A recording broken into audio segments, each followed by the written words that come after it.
क्या कभी हमारे कन्हैया को हमारी याद आई?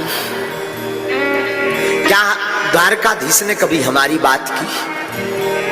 क्या भगवान ने कभी हमारी कोई चर्चा की? या भगवान ने कभी हमारे बारे में कुछ कहा? उद्धव डबडबाई हुई आंखों से कहते हैं हाँ मिले। भगवान ने एकादश स्कंद का उपदेश तुम्हारे लिए ही सुनाया। क्या कहा भगवान ने? उद्धव कहते हैं विदुर जी, जब भगवान लीला पूर्ण करके जाने लगे तो हम उनके चरणों में बैठे थे और हमने भगवान की तरफ निहारा, भगवान ने हमारी तरफ निहारा और दोनों एक दूसरे को देखने लगे तो हमने हाथ जोड़कर कहा सरकार कोई हमारे लिए आदेश। तो पता है क्या कहा द्वारकाधीश ने? विदुर जी ने पूछा क्या कहा? द्वारकाधीश बोले उद्धव और तो सबका कर्ज चुका दिया, लेकिन हमारे एक परम प्रिय सखा का कर्ज चुकाना बाकी रह गया। किसका? उद्धव बोले कोई और नहीं, आपका नाम लेकर के ठाकुर जी बोले कि हमने सबका कर्ज ऋण अपने ऊपर से चुका दिया, एक विदुर ऐसे हैं जिनका कर्ज हम अपने ऊपर से चुका नहीं पाए।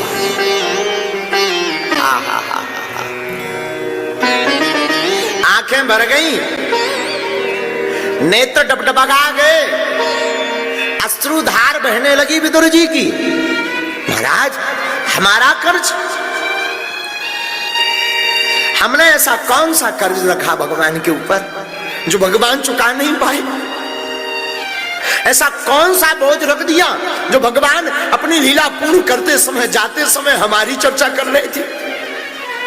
ऐसा कौन सा बोझ है हमारे जीवन का जिसे भगवान अंतिम समय चर्चा करते रहे? ऐसी कौन सी वार्ता है? हमें बताओ ना। मन में हमारी बड़ी उत्सुकता, मन हमारा बड़ा खिन्न हो रहा। भगवान उद्धव कहते हैं विदुर, भगवान जब जा रहे थे तो भगवान कह रहे थे उद्धव सबने हमारे साथ कुछ ना कुछ किया तो हमने उसके साथ वैसा ही किया, पर एक विदुर है, विदुर ने जिस भाव से हमारा स्वागत किया, विदुर ने जिस भाव से हमें वो साग खवाई, उद्धव हम आज जाते जाते भी उस साग का स्वाद नहीं भूल पा रहे हैं। विदुर रो पड़े, विदुर की आंखों में आंसू आ गए कि भगवान इतने दयालु हैं, मुझ जैसे अभागे का इतना भगवान ध्यान रखते। कहां मैं जो अधिकारी नहीं?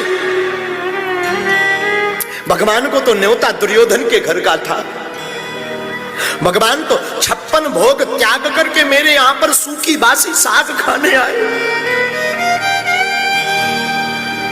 हमारे घर पर भोजन भी नहीं थे भगवान। उद्धव हमने ना कोई स्वागत किया, ना भगवान का कोई प्रसन्नता से स्वागत किया, ना साग ठीक से खवा पाए, ना प्रसाद पवा पाए। 56 भोग पाने वाले नंदन यशोदानंदन को सूखी साग खवा दी और धन्य है यशोदानंदन, धन्य है जगतपति। उद्धव कहते विदुर तुम अपने आप को अभागी कहते हो, तुम अपने आप को अनाधिकारी कहते हो, पागल हो क्या?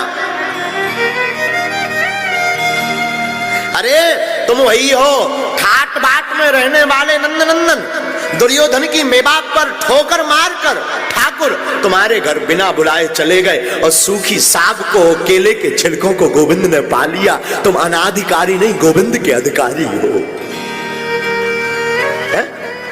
तुम अनाधिकारी हो। और तो और विदुर तुम अपने आप को अभागा मत करो, तुम अपने आप को अभागा मत कहो। तुम वो भाग्यशाली भक्त हो गोविंद के कि जब भगवान ने साग पा ली, जब भगवान ने केले के छिलके पा लिए, जब भगवान प्रसाद पाकर के तैयार हो गए तो भगवान आपकी जांग पर बच्चों की भांति लेट गए, आपकी जंघा पर अपना सिर रख करके गोविंद सो गए। और गोविंद सोए तो सोए, भगवान की जो मकराकृति वाला कुंडल था वो कुंडल आपकी जांघ में आज भी बना हुआ है, भगवान का चिन्ह बना हुआ है। तुम अपने आप को अभागा कहते हो? तुम तो वो भाग्यशाली हो जिनको भगवान ने अपने मकराकृति वाले कुंडल से चिन्हित कर दिया। आहा हा हा, विदुर रो पड़े। आप अपने घर पर गोविंद को ना भी बुला पाओ कोई दिक्कत नहीं, मैं कथा में निवेदन करूं आप सबको, आप अपनी मन की झोपड़ी में गोविंद को जरूर बुलाओ। हाँ, मन मंदिर को विदुर का घर बनाओ और अपने चित्त में बोली बालाजी सरकार की जय। बागेश्वर धाम